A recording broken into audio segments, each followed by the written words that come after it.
તો યુકેમાં જ્યારે હુમલો કરવામાં આવ્યો ત્યારે ઈરાકના અલ કાયમમાં પણ વિસ્ફોટ થયો. અમેરિકા અને ઇઝરાયેલે કરી સ્ટ્રાઇક. ઈરાકમાં પીએમએફ મુખ્યાલય પર વિસ્ફોટ થયો છે. ઈરાકમાં અલ કાયમમાં વિસ્ફોટ કરવામાં આવ્યો. અમેરિકા અને ઇઝરાયેલે જે રીતે ઈરાનમાં હુમલો કર્યો હતો તે રીતે જ ઈરાકમાં સ્ટ્રાઇક કરવામાં આવી. ઈરાકમાં પીએમએફ મુખ્યાલય પર વિસ્ફોટ કરવામાં આવ્યો અને યુદ્ધની સ્થિતિ સતત 5મા દિવસે પણ આજે યથાવત જોવા મળી રહી છે. તો કેટલાય સૈનિકો માર્યા ગયા હોવાની પણ માહિતી મળી રહી છે. ઈરાનની રાજધાની તહેરાનમાં પણ ભારે બોમ્બમારો થયો છે. આખા ઈરાકમાં ઈરાન સાથે જોડાયેલા સશસ્ત્ર જૂથોના હેડક્વાર્ટરમાં ધડાકા થયા. ઈરાકના દિયાલા, અલ અનબાર ગવર્નેટ અને મુથન્ના ગવર્નેટમાં પણ હુમલાના સમાચાર મળી રહ્યા છે. તો ઈરાકમાં તલીલ અને બલાદ એરબેઝ ઉપર પણ ધડાકા થયા.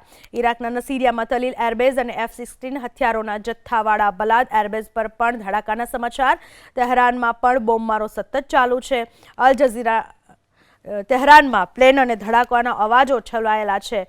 અત્યારે તે યુદ્ધના સૌથી ભારે બોમ્બમારાનો સામનો કરી રહ્યું છે. આખા તહેરાનમાં ધડાકા થઈ રહ્યા છે.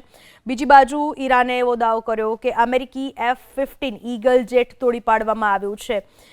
તો ઈરાનીના IRGCએ ઈરાક કુવેત પર 200થી વધુ ડ્રોન એટેક કર્યા. યુએઈના દાવા પ્રમાણે ઈરાને અત્યાર સુધી 1000 ડ્રોન મિસાઇલથી હુમલો કર્યો. સંયુક્ત આરબ અમીરાત યુએઈના મતે અત્યાર સુધી 1000 ઈરાની ડ્રોન અને મિસાઇલથી હુમલો કરવામાં આવ્યો છે. બીજી બાજુ ફ્રાન્સના રાષ્ટ્રપતિએ ચાર્લ્સ ડી ગોલને મેડિટેરિયનમાં મોકલવાનો આદેશ આપવામાં આવ્યો છે.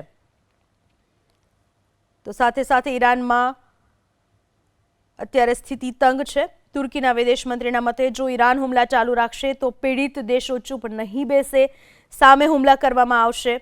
ઈરાન એસેમ્બલી ઓફ એક્સપર્ટ્સમાં છેલ્લા રાઉન્ડનું જે વોટિંગ થયું ત્યારબાદ નવા લીડરને પસંદ કરવામાં આવ્યા અને નવા લીડરના અંડરમાં જ હાલમાં હુમલાઓ ચાલુ રાખવામાં આવ્યા છે. બીજી બાજુ મિડલ ઇસ્ટમાં ફસાયેલા 3000 અમેરિકનો યુએસ મિલિટરી અને ચાર્ટર ફ્લાઇટ્સ મોકલવામાં આવશે. અમેરિકાએ ઈરાન પર પણ હુમલો કર્યો જેનો વિડીયો જારી કરવામાં આવ્યો છે. ટ્રમ્પના મતે હવે અમેરિકા સ્પેન સાથેનો પણ તમામ વેપાર સમાપ્ત કરી દેશે.